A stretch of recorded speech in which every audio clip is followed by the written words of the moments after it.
안녕하십니까. 성적을 반드시 올려두는 영어 선생님 문호상입니다. 자, 오늘은 저희 베이직 프로그램 1단계 신텍스 프린시피아와 관련된 오리엔테이션 영상 드리도록 하겠습니다. 자, 베이직 프로그램 1단계 신텍스 프린시피아는 이미 제목에서 본 것처럼 신텍스, 즉 구문 강좌입니다. 자, 구문 강좌니까 여러분들 사실은 뭐 특별할 게 있겠습니까? 그렇죠? 우리가 기본적인 영문법을 다 같이 공부한 상태에서 그 영문법을 활용해서 이 한 문장을 제대로 이해하는 방법을 가르쳐 주는 게 구문 강좌잖아요. 그러니까 사실 우리는 똑같은 베이스를 하고 있기 때문에 특별할 게 사실 많이 없습니다. 그러니까 여러분께서 기존에 공부하셨고 우리 구문이 좀 탄탄하다는 친구는 사실 이 강의가 필요하지 않을 수도 있고, 근데 또 약간의 차이점이 있으면 걔는 또 들어볼 만한 것도 있거든요. 그리고 특히 구문의 베이스가 약한 친구들에게, 또는 한 번쯤 뭔가 혼동되어 있는 영문법 체계를 다시 한번 잡아보고 싶다, 자, 이런 친구들에게요 이 강의를 추천드립니다. 자, 그러나 우리가 시험이라는 걸 앞두고 있기 때문에 여러분들이 이 강의 하나로 여러분들 모든 것들을 다 끝낼 수 있어야 됩니다. 그래서 지금 이 오리엔테이션을 듣고 난 이 강의를 들어야겠다 라고 마음을 먹고 있었다면, 그리고 현장에서 이 강의 현장 강의 보강용으로 찍는 거니까 현장에서 지금 잘 따라오는 친구가 있다면 저희 책 끝나는 그 순간 이제 여러분은 스스로 나는 단어만 보강한다면 이제 다 해석할 수 있어 라는 자신감을 갖게 될 겁니다. 그리고 그럴 목표로 하셔야 되고요. 알겠죠? 자, 그러면 이 강의를 듣고 우리 같이 이제 어떤 문장도 해석할 수 있게 되는, 스스로 설 수 있게 될 수 있는, 그건 무엇 때문인지 한번 이야기 드려보도록 할게요. 자, 제가 서두에서 이런 얘기를 드렸습니다. 저희는 기본이 영문법이란 걸 바탕으로 한 문장을 정확하게 해석하고 이해하는 능력을 가르쳐주는 강좌다라고 말씀드렸습니다. 그렇죠? 그래서 사실은 별반 다를 바 없다라고 말씀드렸거든요. 네, 맞습니다. 그런데 그럼에도 불구하고요, 이 강의만의 약간의 특성이 있습니다. 저는 근데 그 특성이 상당히 중요하다고 생각하거든요. 왜냐하면 제가 이 특성을 몰랐을 때 공부하고 나서 다시 공부하고, 그리고 영원히 해결되지 않을 것 같았던 어떤 의문점이요, 저는요 이 강의 1강에서 배우는 영어 문장의 기본 구조라는 걸 배우거든요. 저는 이걸 통해서 해결을 했습니다. 저는 그래서 이게 정말 중요하구나 라는 걸 뒤늦게 깨달았거든요. 여러분들은요 이 강의를 그 순간, 여러분 이제 오늘 이 순간 이걸 이제 깨닫게 될 겁니다. 자, 그러면 여러분들 제가 지금 얘가 되게 중요하다, 별반 다를 바 없지만 얘가 되게 중요하다라고 말했거든요. 그러면 이 신텍스 프린시피아는 도대체 어떤 걸 가지고 차이점이 있고 중요하다고 말할 수 있는지 좀 얘기를 좀 드려볼게요. 자, 가볼게요. 기존에 우리가 구문이란 걸 공부를 하게 되면 아마 여러분들 기억하실 거예요. 1형식부터 5형식까지 보통의 문장을 나누어서 배우거든요. 그렇게 문장 성분을 구별해서 배우고, 자, 그 자체가 나쁘지 않습니다. 되게 훌륭한 틀이라고 생각을 합니다, 저도. 네. 그리고 대단히 체계적인 틀이라고요. 그런데 말이죠, 전 이런 문제점을 좀 제기해 드리고 싶습니다. 이 5형식이라는 것은요, 상당히 좋은데 한계점을 가지고 있습니다. 어떤 한계점을 가지고 있냐면, 얘는 동사의 뒤에 오는 성분에 따라서 문장을 구별한 겁니다. 즉 동사 뒤에 목적어가 오는지 목적어가 오지 않는지, 또는 보호라는 개념이 오는지, 자, 이렇게 나누어서 문장을 구별하고 있는 게 바로 5형식이라는 틀이거든요. 근데 이렇게 배우고 나니까, 저도 이렇게 배웠거든요. 이렇게 배우고 나니까 근데 의문점이 된 거예요. 동사 앞에는요, 동사 앞에는 어떻게 되는데, 동사 앞에는 그럼 무조건 주어만 나오니? 아니거든요. 동사 앞에는 어떻게 되는데, 이거에 대한 답변이 없는 거예요.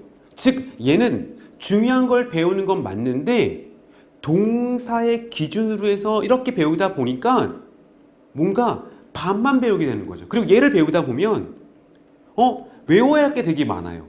좀 전에 동사 뒤에 목적어가 없는 동사들, 뭐 자동사 이래서 외우고, 목적어가 두 개 오는 동사들, 뭐 수요 동사 이렇게 외우고, 외울 게 되게 많아지더라는 거죠. 여러분, 외울 게 많으면 힘들어요. 그래서 이 두 문제를 저에게 해결해 준 게 바로 뭐냐면, 이 영어 문장의 기본 구조, 신텍스 프린시피아에서 여러분과 1강에서 배우고 9강까지 쭉 활용하고, 이제 여러분 이걸 가지고 시험 끝날 때까지 앞으로 영어 모든 문장을 볼 때 해결하는 그 틀, 영어 문장의 기본 구조가 저의 이 의문을 해결해 줬습니다.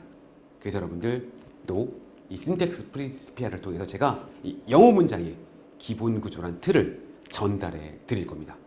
자, 이제 약간의 차이점이 있겠구나라는 걸 좀 아시겠습니까? 기존 거랑 좀 다른 점이 있다라는 거예요. 기존 거는 동사 뒤에 포커스를 맞췄던 우리는요, 동사 앞에까지 전 문장의 구성 원리를 여러분께 전달드릴 거예요. 그리고 하나 더 약속드릴게요. 이렇게 외우잖아요. 그럼 우리 수요동사 안 외워도 돼요. 자동사, 타동사 안 외워도 돼요. 알아볼 수 있어요. 여러분에게 암기의 짐을 덜어드리겠습니다. 그게 바로 이 신텍스 프린시피아 교재의 특징입니다. 자, 그리고 하나 더 할게요. 이 신텍스 프린시피아는요, 영어라는 언어의 특징을 반영해서 구성되어 있습니다. 역시 또 그 구성도, 그럼 또 다른 게 또 있나요? 아니, 영어 문장의 기본 구조를 배우면 이 영어란 언어가 가진 특징이 있어요. 근데 걔를 정확하게, 아, 그래서 영어는 이렇게 된 거구나 라는 걸 이해할 수 있습니다. 자, 무슨 말이냐면요. 자, 보세요. 제가 문장 3개를 딱 넣어왔거든요. 문장 3개를 딱 보시면 제가 밑줄 찐 부분에 이 단어들을 잠깐 봐주실래요? forms, 여기도 forms, 여기도 forms 이렇게 쓰여 있어요. 똑같은 단어죠. 그렇죠? 똑같은 단어, 똑같은 형태예요. 자, 여러분 1, 2, 3번은 해석이 같아요, 달라요? 근데 해석이 달라요. 이게 바로 영어가 가진 기본적인 특징입니다. 아마 여러분들 이런 거 영어 배우면서 대단히 많이 만나보셨을 거예요. 그쵸? 뭐 대표적인 게 부정사 이런 거 있잖아요. 부정사 또는 뭐 that 정말 쓰임 많거든요. 아니 이렇게 똑같이 생긴 것들이 각각 해석이 달라지면 어떡해. 그쵸?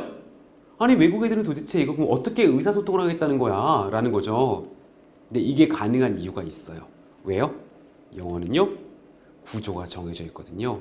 그래서 영어는 위치가 해석을 결정합니다. 그 위치가 해석을 결정하니까 그 위치를 잡아주는 게 영어 문장의 기본 구조고요. 영어는 누가? 위치가 해석을 결정한다. 자, 영어라는 언어의 특징은 그래서 하나의 단어를 가지고 되게 다양하게 써서 여러분에게 암기의 힘을, 암기의 노력을, 암기의 짐을 덜어주는 언어입니다. 대신에 뭐가 고정되어 있다? 위치가 고정되어 있다. 그래서 기본 구조라는 게 나올 수 있는 겁니다. 그러니까 이 외국 사람들은요, 머릿속에 이 기본 구조라는 게 자연스럽게 어렸을 때부터 배우니까 모국어로서 체화가 되는 겁니다. 그래서 그게 들어있으니까 이 사람들은요, 그 단어, 하나의 단어가 다양하게 쓰이는 게 전혀 어색하지 않고 오히려 편리합니다. 제 친구들 중에서 세바스티앙이라고 있는데 그 친구 제가 이 얘기할 때만 나오는데 그 친구는 우리나라 말 배우면서 막 죽으려고 그래요. 왜요? 우리나라 말은 위치가 아니라 조사라는 것들, 어미의 발달을 통해서 구별을 하거든요. 근데 영어는 그렇게 볼달, 박달, 조사 막 어미의 변화 이런 게 별로 없어요. 그냥 뭐로 구별하는데 위치 갖다 모든 걸 다 해결을 하거든요. 그래서 요 위치에 대한 감각을 딱 머리에 잡으셔야 돼요. 그래야지 여러분께서 해석을 잘 할 수 있습니다. 자, 그러면 한번 실례를 한번 해볼게요. 어렵지 않으니까 가봅시다. 자, 첫 번째 문장 이렇게 시작해요. 자, wickedness, 사악함. 주어예요. 그렇죠? takes, 동사죠. 사악함은 취합니다. 자, 주어. 잘 보세요. 동사예요. 자, 동사 뒤에 many forms, 목적어예요. 그렇죠? 즉, 목적어, 얘는 명사라는 거예요. 그럼 얘는 해석을 어떻게 해요? 명사처럼 형태라고 해석합니다. 그렇죠? 그래서 사악함은 많은 형태를 취한다. 됐죠? 자, 밑에 갈게요. The downgraft는 하강 기류입니다. 하강 기류는 주어예요. 자, 이번에 갈게요. 누구 자리에 와 있죠? 지금 얘가 동사 자리에 와 있습니다. 그렇죠? 그럼 얘는요, 동사로 바뀌는 겁니다. 됐죠? 그럼 얘는요, 형성한다 라고 해석이 되는 거죠.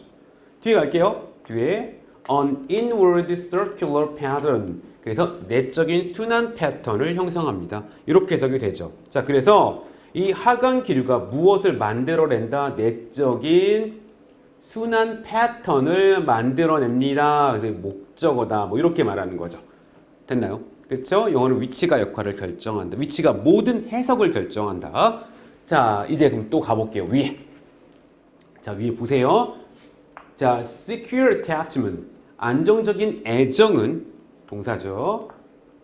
자, 이 해석을 잘 하셔야 돼요. 자, between은 제가 가로로 한번 묶어보겠습니다. 저희가 이제 1강 영어 문장의 기본 구조를 공부하다가 제가 전치사 관련된 것들을 정리를 해 드릴 텐데 우선은 지금은 수업을 안 나간 상태니까 간단하게 개념만 설명드릴게요. 전치사 붙으면 명사는 다 수식어로 바뀝니다. 즉 얘는 뒤에 목적어란을 달고 오는 위치에 있고 얘는 수식어 앞에 있습니다. 두 개는 뭐가 달라요? 위치가 다르죠? 그럼 뭐가 바뀌어야 된다? 해석이 다르다는 겁니다. 품사는 같더라도 자 위치가 달라요. 그럼 해석이 달라집니다. 이 두 개는 해석이 같지 않다. 자 갑시다. 얘는요 이렇게 목적어를 취하죠. 이걸 어려운 말로 타동사라고 합니다. 그쵸? 그래서 downgraft는 형성한다. 내적인 순환 패턴을. 그쵸? 얘는 어떻게 해석이 되냐면 주어가 행동을 하는 거죠. 그래서 이걸 어려운 말로 능동이라고 합니다. 능동으로 해석이 됩니다. 근데 그 위에 걸 보시면 수식어가 왔어요. 그쵸?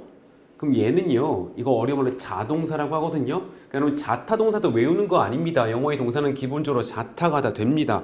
그럼 어떻게 해석이 달라지는데 얘는요, 이렇게 해석이 달라집니다. 수동으로 해석이 달라집니다.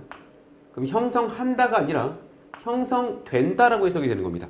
그래서 자, 앞쪽으로 할게요. secure attachment, 안정적인 애정은 이렇게 해석이 되고요. forms는 어떻게 해석한다? 형성한다가 아니라 형성된다라고 해석합니다. 자, 그래서 해석이 달라졌습니다. 그래서 정보의 결합 형태도 다르죠. 여기서 이 밑줄 친 부분, 내적인 순환 패턴이 형성되는 것이고, 자, 밑에는요. 주어인 secure attachment, 안정적인 애정이 형성되는 거죠. 다시 얘는 그래서 형성한다라고 능동으로 해석되고 얘는 형성된다라고 해석이 되면서 정보의 결합 형태도 달라지는 거죠. 얘가 형성되는 대상이고요. 얘는 얘가 형성되는 대상이고 전혀 의미와 해석이 달라지게 되는 거죠. 자, 이 모든 것들은 어떻게 결정한다? 영어는 모든 위치가 해석을 결정한다라는 거죠. 그러니까 이 기본적인 명제를 가지고 있고 이렇게 영어는 위치가 해석을 결정하니까 무엇이 만들어질 수 있다? 기본 구조라는 것이 만들어질 수 있다라는 겁니다. 그래서 이 강좌의 가장 큰 특징이 무엇입니까? 라고 말하면 똑같은 구문을 공부하지만 우리는 틀을 살짝 다른 틀, 영어 문장의 기본 구조라는 것을 가지고 공부한다라는 것을 기억해 주시면 되겠습니다. 자, 이제 우리 본격적으로 1강부터 들어갈 텐데요. 1강부터 9강까지 이 강의가 끝나는 그 순간 이제 여러분들은 정확한 해석을 하실 수 있게 됩니다. 자, 본강에서 만나 뵙도록 하겠습니다. 수고하셨습니다.